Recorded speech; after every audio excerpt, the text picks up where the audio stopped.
Vous vous demandez peut-être si votre enfant est un enfant à haut potentiel, si c'est nécessaire d'aller plus loin, de lui faire passer les tests nécessaires à son identification. Aujourd'hui, je vais vous donner les 9 signes qui devraient vous encourager à pousser les investigations sur le fonctionnement de votre enfant un petit peu plus loin. Bonjour, je m'appelle Séverine Guy, je suis éducatrice spécialisée. Je suis aussi maman d'un petit garçon qui a été identifié à haut potentiel et je suis votre créatrice d'harmonie familiale. Je vous souhaite la bienvenue sur cette chaîne qui est dédiée aux parents d'enfants à haut potentiel qui veulent respecter les besoins spécifiques de leurs enfants sans oublier leurs propres besoins de parents. Alors si vous êtes intéressé par ce sujet, je vous invite à liker cette vidéo et à vous abonner à ma chaîne en cliquant sur la petite cloche pour être averti de la mise en ligne de mes prochaines vidéos. Alors, de nombreux parents s'interrogent sur un éventuel haut potentiel de leur enfant. C'est sûrement votre cas si vous êtes en train d'écouter cette vidéo. Parfois, c'est l'école qui, à cause ou grâce à des difficultés liées aux apprentissages ou au comportement, émet cette hypothèse. Les 9 signes qui devraient vous pousser à demander un diagnostic de haut potentiel sont les suivants.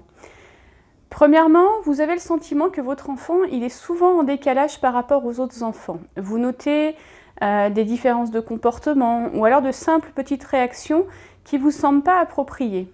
Ou peut-être que votre enfant lui-même, il vous exprime ce sentiment de décalage par rapport aux autres enfants qu'il fréquente.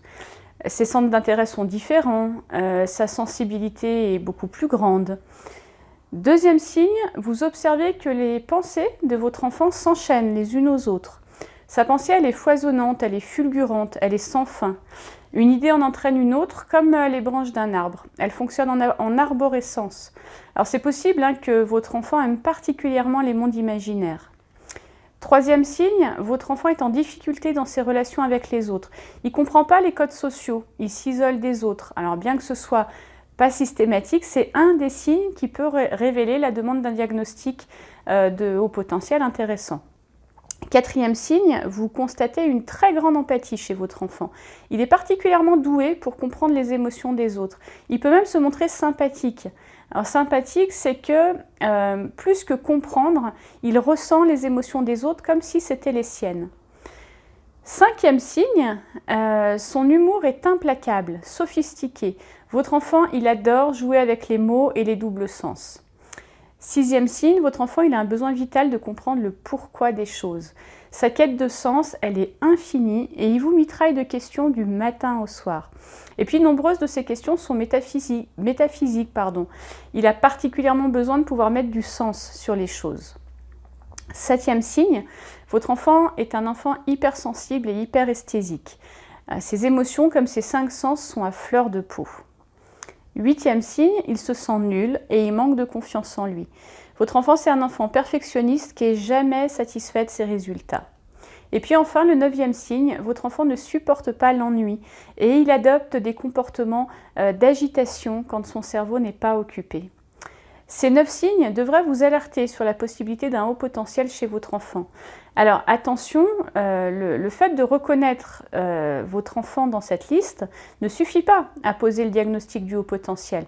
Rappelez-vous que seul un professionnel habilité à faire passer les différents tests pourra confirmer ou infirmer ce fonctionnement spécifique chez votre enfant. Pourquoi est-ce que c'est intéressant de demander un diagnostic de haut potentiel ? Les enfants à haut potentiel, ils ont des caractéristiques de fonctionnement neuropsychologique qu'il est vraiment important de connaître pour pouvoir les accompagner dans leur construction. Souvent, les parents ils demandent un diagnostic de haut potentiel en lien avec une demande de l'école et un éventuel saut de classe. Alors pourtant, le haut potentiel, il ne peut pas se réduire à un haut potentiel intellectuel. C'est toute la façon d'être au monde de l'enfant qui est à considérer. Identifier un haut potentiel chez votre enfant, ça va vous permettre de mieux le comprendre, d'avoir une photo, une image de ses forces comme de ses faiblesses, afin de mettre en place à l'école, mais aussi et peut-être même surtout à la maison, des outils éducatifs qui vont être adaptés à son fonctionnement. Il ne s'agit pas d'excuser tous les comportements débordants des enfants par le haut potentiel, bien sûr que non, mais plutôt de trouver et de mettre en place des stratégies éducatives qui respectent les fonctionnements et les besoins spécifiques de votre enfant pour les rendre particulièrement efficaces. Si vous avez envie de mieux comprendre le haut potentiel de votre enfant, je vous invite à profiter de mon mini-atelier intitulé « Apprivoiser le haut potentiel de votre enfant ». Vous allez trouver le lien vers cet atelier gratuit dans la zone de description de cette vidéo. Je vous souhaite une très bonne journée et je vous dis à très bientôt pour votre prochaine minute éducative.